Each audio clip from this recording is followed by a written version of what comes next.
Coucou, on se retrouve pour ton message du jour, donc spécial pleine lune en balance, donc on appelle aussi la pleine lune des tempêtes. Ça va bouger, hein, ça va être, c'est vraiment très mouvementé. On voit qu'elle est particulière et elle sera vraiment puissante aussi parce que c'est doublé d'une éclipse. Et en plus, on voit qu'on est rentré dans la saison du bélier qui est le signe donc opposé à la balance. Donc cette pleine lune va nous aider vraiment donc à bouger énormément de choses. On va pouvoir aller sur des changements radicaux. Ça va nous donner l'opportunité d'amener du mouvement à certaines situations. On va cesser aussi voilà, de s'oublier, peut-être aussi d'être dans certaines illusions. On tombe les masques en fait, on arrête de se sacrifier et de se bloquer pour vraiment se permettre d'être soi-même et avancer très positivement.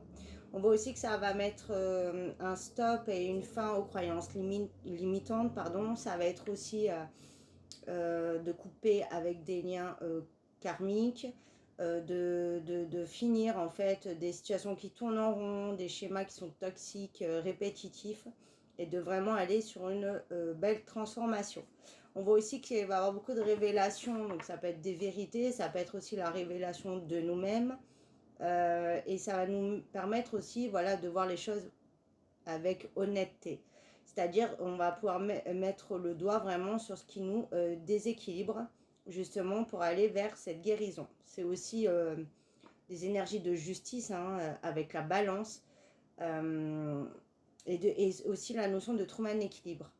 C'est très important, surtout l'équilibre entre nos rêves, mais de quand même rester ancré dans une certaine réalité et de trouver l'équilibre de bah voilà, ce qu'on a besoin, ce qu'on veut plus, de s'ancrer, de se réaligner en fait à notre quotidien et de vraiment travailler avec ce dont on a besoin et pas forcément ce qu'on attend de nous.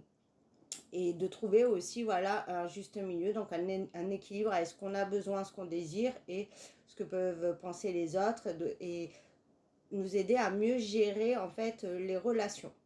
On voit aussi que ça va favoriser les partenariats, donc les relations aussi. On voit que y a des nouvelles possibilités qui arrivent, de nouvelles opportunités hein, au niveau des projets, du pro, voilà, d'un avancement professionnel ou personnel. Et ça peut être aussi par rapport aux relations où on trouve un équilibre, on arrête avec certains comportements et c'est aussi la fin des conflits.